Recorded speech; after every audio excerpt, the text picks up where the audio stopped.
So this beetroot bed's got a bit of a problem. It's not so visible now, but if you look at these leaves, and we'll do a close-up of these, we've got leaves with a lot of beet leaf minor holes in them. More of that also with this fungal spot sort of disease. I'm not quite sure what it is, but it'll be a fungus. And this one again with a fungus. And so this was pretty much all the way through this bed, just a right old mess basically of inedible leaves that were just going to rot away over time. And so under that sort of mat of rotted leaves there were a lot of snails, a lot of slugs, a lot of weeds, and a lot of beetroot. And I couldn't really see how much beetroot there was. So what I always generally do at this time of year, if I've got that sort of problem, i.e. inedible leaves that are basically just rotting away, is I snip all the leaves off. And this gives me quite an advantage really, I think, because the first benefit is I now see exactly how much I've got. This bed has got to last us until sort of, towards the end of autumn. And so now I can see exactly how many I can harvest each week, and that makes life a lot easier for me. Also, we really like beetroot leaves, but nobody's going to be eating those beetroot leaves. These plants will now throw up lovely new beetroot leaves, which will almost certainly be free of beet leaf minor and that fungal spot disease. And so they'll be lovely to eat. So that'll be really nice. And there'll be small tender leaves as well, which will be just perfect in salads.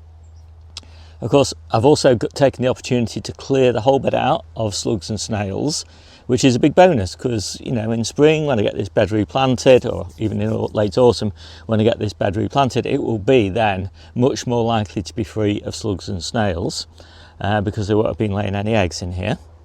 And now watering is going to be a lot easier. I tend to also water with slug and snail nematodes in autumn.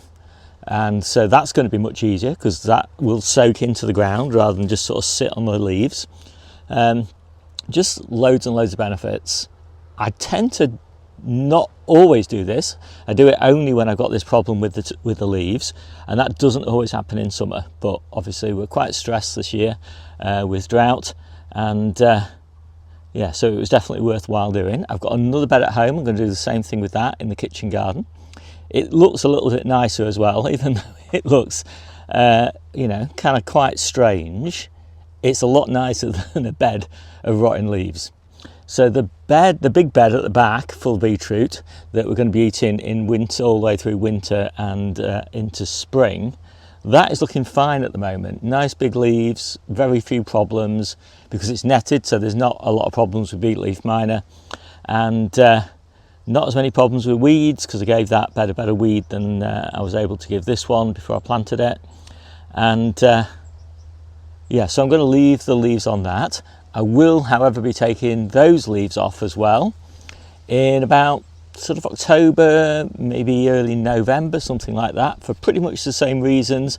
I'll then be able to see exactly how much I've got, so I know exactly how much to harvest each week. I can clear it out of slugs and snails and all of those sorts of benefits that I've just mentioned. So that is basically like how I manage beet leaf problems, and works really well for me. I can also see quite a few little caterpillars as well, so some of these holes are probably caterpillars, goodness knows what type, but there's a pest for every crop. My name's Steve, this is the Outgrow channel. I'll see you soon.